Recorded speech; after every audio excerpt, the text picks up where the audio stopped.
गांव के किनारे पीपल के पेड़ के नीचे पप्पू पंक्चर वाले की छोटी सी दुकान थी। उनके घर में उनकी पत्नी कमला और उनका 12 साल का लड़का एक साथ रहते थे। पप्पू को सिर्फ पंक्चर लगाना आता था, उसके अलावा उसने कोई और काम नहीं सीखा था। गांव में पंक्चर की एक ही दुकान होने की वजह से उसकी कमाई ठीक ठाक हो जाती थी, जिससे घर का गुजारा अच्छे से चल जाता था। एक दिन, सुनिए जी, आज मुझे 1200 रुपए चाहिए। मीना कल एक नई साड़ी लाई है, मुझे भी वैसी ही साड़ी चाहिए। अरे कमला, कैसी बातें करती हो। 300 रुपए तो हम एक दिन में कमाते हैं और तुम उससे 1200 की, वो भी सिर्फ एक साड़ी खरीदना चाहती हो। हाँ, वो मीना हर हफ्ते नई नई साड़ियाँ लाकर मुझे जलाती है। अब मैं भी उसे बताऊंगी। कमला, तुम समझो, हमारी 4 दिन की कमाई एक साड़ी पर खर्च हो जाएगी। ऐसे ऐसे तो हम कर्जे में आ जाएंगे। मुझे नहीं पता, मुझे साड़ी चाहिए बस। ये बोलते ही कमला वहां से चली जाती है।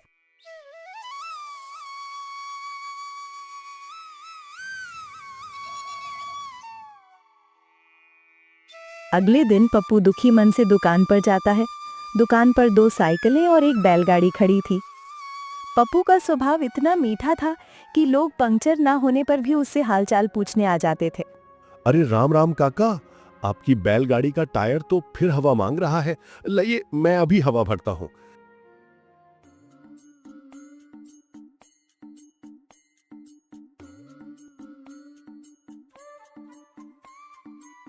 खुश रहे बेटा पप्पू, तू बहुत नेक आदमी है। तेरे हाथ में जादू है। एक बार तू पंक्चर लगा देता है ना, तो अगले 2-3 महीने फिक्र ही नहीं होती। अगले 2-3 महीने? तभी तो ग्राहक कमाते हैं। मेरा काम इतना पक्का है कि मुझे ही नुकसान हो जाता है। ले बेटा, ये तेरी मेहनत। पप्पू ईमानदारी से अपना काम करता था, पर उसका दिल अंदर ही अंदर उसकी पत्नी के कारण इस मामूली गुजारे से ऊब रहा था। रात होते ही पप्पू दुकान बंद करके घर लौटा। सुनिए जी, आज कितनी कमाई हुई? क्या मैं कल साड़ी खरीद पाऊंगी? क्या करूं कमला, किसी का टायर पंचर ही नहीं होता तो भला हमारा काम कैसे चलेगा। मेरा काम इतना अच्छा है कि ग्राहक 2-3 महीने तक लौटता ही नहीं। अगर वो जल्दी जल्दी वापस आने लगे तो ही कुछ बात बनेगी। बात बनेगी नहीं, बनानी पड़ेगी। ऐसे घर नहीं चलेगा, हमें थोड़ी चालाकी करनी पड़ेगी। चालाकी? तू क्या कह रही है कमला? सुनो, अपना सारा धंधा कहाँ से आता है? खेतों वाले रास्ते से, है ना? अगर उस रास्ते पर रोज पंक्चर होने लगे तो क्या होगा? क्या होगा? हमारी कमाई बढ़ जाएगी। तो क्या हम उस रास्ते पर? तू कीले गिराने की बात कर रही है? नहीं, ये तो धोखा है। मैं ऐसा नहीं कर सकता। धोखा नहीं, ये हमारा कारोबार है। जब तक हम डरते रहेंगे, गरीबी हमारे साथ रहेगी। बस 2-4 कीले और देख लेना, आपका बटुआ नोटों से भर जाएगा। अब बस हुआ, मुझे और गरीबी नहीं देखनी। कमला की बातों ने पप्पू के अंदर के लालच को जगा दिया। वो पूरी रात बिस्तर पर करवटें बदलता रहा। ईमानदारी और लालच की बीच की लड़ाई ने उसे बेचैन कर दिया। रात के 12 बज चुके थे। चारों ओर सन्नाटा था। ठीक है कमला, मैं करता हूँ, पर यह बात किसी को पता नहीं चलनी चाहिए। मैं जा रहा हूँ। गौरव का ध्यान रखना। पप्पू ने अपनी पुरानी साइकिल उठाई। एक कपड़े में लपेटकर उसने मुट्ठी भर नुकीली कीलें और तीखे कांटे अपने साथ ले लिए। पप्पू दबे पांव खेतों की तरफ जाने वाले रास्ते पर पहुंचा। उसका दिल तेजी से धड़क रहा था। वो इस रास्ते पर, जो गांव की मेहनत की निशानी था, अपना पहला वार करने वाला था। उसने कीलें और तीखे कांटे बिखेरे और फिर उन पर जमीन से थोड़ी राख और मिट्टी डाल दी, ताकि सुबह किसी को कीले दिखाई ना दे। पप्पू तेजी से घर की ओर भागकर लौट आया।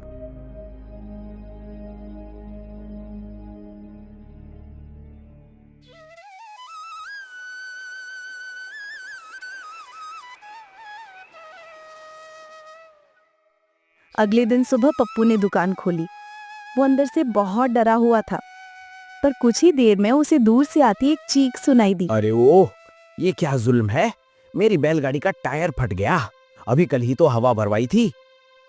जल्दी ही साइकिल वाले और बैलगाड़ी वाले, जिनका टायर पंक्चर हो गया था, पप्पू की दुकान की ओर भागे चले आए। अरे पप्पू भाई, जल्दी करो, मेरी दुकान का वक्त हो रहा है। हाँ हाँ, मेरे साथ भी जल्दी करो पप्पू भाई, मुझे दूध डालने जाना है। पता नहीं ये कैसी मुसीबत है, आज सुबह ही मेरी साइकिल पंचर हो गई। पप्पू झूठी हैरानी दिखाते हुए पर मन ही मन खुश होते हुए बोला। अरे ये क्या हो रहा है? चिंता मत करो, मैं अभी ठीक करता हूँ। पर आज ग्राहक बहुत हैं, थोड़ा इंतजार करो, पहले बैलगाड़ी का टायर ठीक होगा। पप्पू ने देखा आज उसकी दुकान पर पहली बार इतनी भीड़ थी। उसकी आंखों में लालच चमक उठा। लाओ भाई लामू, अब तुम्हारी बारी।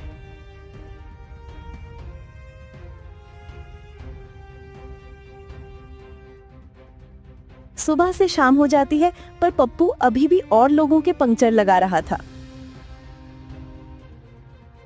लो भाई, तुम्हारा पंचर भी लग गया। रात को पप्पू दुकान बंद करके लौटा। आज उसकी कमाई 1000 रुपए हुई थी। वो बहुत खुश था। वो घर पहुंचते ही कमला को ये सब बताता है। अरे कमला, तुम्हारा आइडिया तो काम कर गया। आज हमारी दुकान पर पंक्चर वालों की भीड़ लगी रही।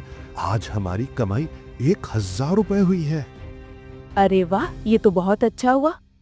रात को वो बाजार जाते हैं और अपने जमा किए हुए पैसों से साड़ी और ढेर सारी मिठाइयां भी ले आते हैं। कमला बहुत खुश थी। उस रात वो चैन से सोते हैं। अब हर रोज पप्पू रात को कीले और कांटे सड़क पर बिखेरा था और सो जाता। वो सुबह देखता तो दुकान पर भीड़ लगी होती। ऐसे ही कई दिन गुजर गए। कमला का लालच और बढ़ता गया। अब तो पप्पू भी उसकी धोखेबाजी में पूरा साथ देने लगा था। अजी सुनते हो, मेरे पास एक और आइडिया है। आज से आप पंक्चर की कीमत दुगनी कर देना। वैसे भी गांव में एक ही तो दुकान है, कौन सा ग्राहक कहीं और जाने वाले हैं। पप्पू भी लालच में अंधा हो गया था। वो दुकान पर जाता है और बोलता है, सुनो भाई लोगों, अब से एक पंचर का दाम 10 रुपए नहीं 20 रुपए लगेगा। बाजार में सब जगह दाम बढ़ गए हैं। क्या 20 रुपए? तू तो कल 10 रुपए ले रहा था, ये तो दुगना है। हाँ, लगाना हो तो लगवाओ, वरना जा सकते हो। इतना टाइम नहीं है मेरे पास। क्या करें भाई, मजबूरी है। लगा दे पप्पू, पर ये सही नहीं कर रहा तू। पप्पू का स्वभाव पूरी तरह से बदल चुका था। उसका भोलापन अब कठोर और लालची हो गया था। उसे ग्राहकों की भीड़ में बस नोट दिखाई दे रहे थे। पूरे दिन पप्पू ने दुगने दम पर पंक्चर लगाए। रात को उसने जाकर अपनी पत्नी कमला को बटुआ दिखाया। कमला, कमला देख, आज मेरी कमाई 2 गुनी हो गई। तू सही कहती थी, अब कोई गरीबी नहीं। आज रात मैं फिर जा रहा हूँ और ज्यादा कीले बिखेरने। ये हुई ना बात। अब पता चलेगा कि पप्पू पंक्चर वाला कौन है। अब हर रात पप्पू ये गंदा काम करने लगा। वो रोज रात को जाता और कीले बिछाकर उस पर राख फेंक देता। ये सब कई महीनों तक चलता रहा और गांव के भूले भाले लोग लूटते रहे। उन्हें पता ही नहीं चला कि उनका अपना पंक्चर वाला ही उन्हें लूट रहा है। सुनिए जी, मैं क्या कहती हूँ कि खेतों वाले रास्ते पर तो सिर्फ किसान ही जाते हैं। आज रात से आप गांव से शहर जाना वाले रास्ते और गांव की हर गली में छोटी छोटी कीले बिछा दो, ताकि और ज्यादा लोगों के पंक्चर हो। रात को पप्पू गांव में शहर जाने वाले व खेतों वाले रास्ते पर कीले ही कीले फेंक देता है।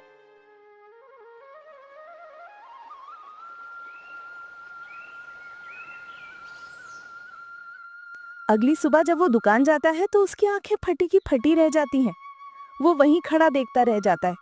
उसकी दुकान के आगे लोगों की भीड़ लगी थी, जो पहले से कहीं ज्यादा थी। वो सुबह से शाम तक पंक्चर लगाए जाता और ग्राहक और ज्यादा आए जाते। हद तो तब हो गई जब एक लोहार शंकर का एक ही दिन में 4 बार टायर पंक्चर हो गया। अरे थत तेरी की, ये फिर से पंचर हो गया। ये वही आदमी था जिससे पप्पू हर रोज कीले लेता था। इधर हरिया जो एक किसान था, वो पिछले कई दिनों से बहुत परेशान था। उसका गांव से खेत तक का रास्ता जो पहले 10 मिनट का था, अब वो मानो सपना बन चुका था। हरिया की साइकिल हर दूसरे दिन पंक्चर हो जाती थी। उसकी महीनों की बचत पप्पू की दुकान पर खत्म हो रही थी। पप्पू, ये क्या मजाक चल रहा है? कल ही तो तूने पंक्चर लगाया था, आज फिर? और ये कौन सी कीलें हैं जो इतनी आसानी से टायर फाड़ देती हैं? अरे हरिया भाई, क्या करूं, जमाना खराब है। मैं तो बस आपकी मदद कर रहा हूं। हाँ भाई पप्पू, मेरा टायर आज चौथी बार पंचर हो गया। पहले तो महीने में कभी 1-2 बार पंचर होता था, ऐसी क्या बात है? अब मुझे क्या पता शंकर भाई। अरे यार तुम जल्दी करो, बाकी ग्राहक लाइन में है। 20 रुपए निकालो, उसके बाद ही पंचर लगाऊंगा, नहीं तो ले जाओ अपना टूटा हुआ साइकिल। 20 रुपए? मेरी दिहाड़ी भी 100 रुपए नहीं है और तू हर 2 दिन में 20 रुपए ले लेता है। मेरा घर कैसे चलेगा? ये सब तूने जानबूझकर तो नहीं किया? तभी शंकर को शक होने लगता है। अरे अरे भाई पप्पू, ये तो वही कीले है ना जो तू मुझसे रोज लेकर जाता है। आखिर तू इतनी कीलों का करता क्या है? कुछ नहीं, दरअसल हमारी लकड़ी की छत है ना, वो बार बार उखड़ जाती है, बस उसे ठीक करने के लिए तो लेता हूँ। पास खड़ा हरिया समझ चुका था कि ये सब पप्पू का ही किया धरा है। वो बोलता है, अच्छा तो ये बात है। अरे शंकर भाई ये बहाने बना रहा है, बल्कि सच्चाई तो ये है कि ये खुद तुमसे कीले लेकर रास्ते में फेंकता है। तभी शंकर और हरिया पप्पू के साथ जोरदार बहस करने लगते हैं, पर पप्पू अपनी गलती मानने को जरा भी तैयार नहीं था। ओ हरिया, अपनी औकात में रह। मैं यहाँ गांव के लोगों की सेवा कर रहा हूँ और तुम मुझ पर धोखेबाजी का इल्जाम लगा रहे हो। अब अगर तुमने एक भी फालतू शब्द बोला तो मैं तुम्हारा टायर ही फाड़ दूंगा। चलो पैसे दो और निकलो यहाँ से। पप्पू के तेवर देखकर हरिया डर जाता है। वो दोनों पैसे देकर चुपचाप अपनी साइकिल लेकर चले जाते हैं। उस दिन हरिया ने फैसला कर लिया, अब वो और नहीं लुट सकता था। उसे इस समस्या का जड़ से समाधान चाहिए था। अगले दिन सुबह हरिया अपनी साइकिल लेकर सीधे शहर की ओर जाता है। शहर जाकर हरिया ने बाजार में टायर की दुकानों पर पूछताछ शुरू की। भाई साहब, क्या कोई ऐसा टायर है जिस पर कील या कांटे का कोई असर न हो? मेरे गांव में रोज पंक्चर से तंग आ गया हूँ। हाँ है ना, इसे ट्यूबलेस टायर कहते हैं। ये आम टायर से थोड़ा महंगा जरूर होता है, पर इसमें ट्यूब नहीं होती। अगर कोई कील चुभ ले जाए तो ये हवा नहीं छोड़ता। पंक्चर का झंझट हमेशा के लिए खत्म।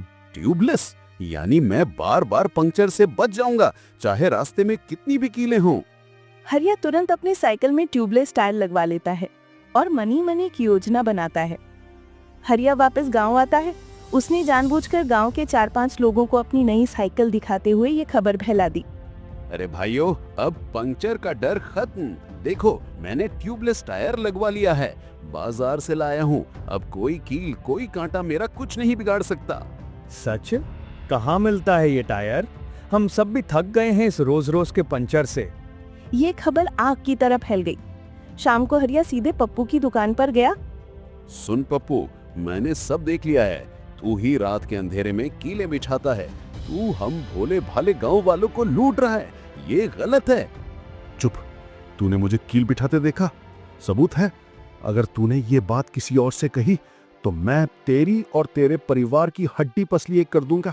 अपनी जान प्यारी है तो चुपचाप यहाँ से चला जा। तू मुझे धमका रहा है? तो सुन, मैं ये अन्याय नहीं होने दूंगा। आज से गांव का कोई भी आदमी नहीं लुटेगा, ये मेरा वादा है। पप्पू डरता नहीं है, पर उसके माथे पर शिकन आ जाती है। ये हरिया बड़ा खतरनाक निकला, पर मैं अपना धंधा बंद नहीं कर सकता। कीलें तो मैं बिछाता रहूंगा। हरिया रात को अपनी पत्नी से बात करता है। कमला, पप्पू बहुत लालची और खतरनाक हो गया है। उसने मुझे धमकी दी है। अब उसे सबक सिखाने का एक ही रास्ता है। कैसा रास्ता? तुम पुलिस को क्यों नहीं बताते? पुलिस का काम लंबा है और सबूत चाहिए। मेरे पास एक बेहतर उपाय है। अगर पंक्चर ही नहीं होगा तो पप्पू की दुकान बंद हो जाएगी। लेकिन कैसे? मैं अब खुद शहर से ट्यूबलेस टायर लाऊंगा और उन्हें यही गांव में बेचूंगा। हर किसी के टायर बदलवा दूंगा। पप्पू की कीलें काम करना बंद कर देंगी। वो देखता रह जाएगा। अरे वाह, ये हुई ना बात। पंचर वाले को उसी के धंधे से मारो। हरिया अगले दिन तुरंत शहर जाता है और अपनी सारी जमा पूंजी लगाकर ट्यूबलेस टायरों का एक बड़ा स्टॉक खरीद कर ले आता है। हरिया ने गांव के बीचों बीच अपने खुद की जमीन पर एक छोटा स्टॉल लगा दिया। उसने कोई बड़ी चौड़ी दुकान नहीं खोली, बस एक बड़ा बैनर लगाया जिस पर लिखा था पंक्चर से आजादी। रे ओ गांव वालों, आओ देखो, अब हर रोज 20 रुपए बर्बाद मत करो। एक बार ट्यूबलेस टायर लगवाओ और 10 बार के पंक्चर का पैसा बचाओ। ये गारंटी है कि पप्पू की कीलें तुम्हारा कुछ नहीं बिगाड़ पाएंगी। उसने जानबूझकर पप्पू की कीले शब्द का इस्तेमाल किया, जिससे गांव वालों का ध्यान तुरंत गया। हरिया, तू सही कह रहा है। आजकल तो हद हो गई है पंचर की। ये टायर महंगे तो नहीं? महंगे नहीं है भाई, ये एक बार का निवेश है। मैं बाजार से सस्ते में लाया हूँ और सिर्फ 50 रुपए ज्यादा लूंगा ताकि मेरा आने जाने का खर्च निकल जाए।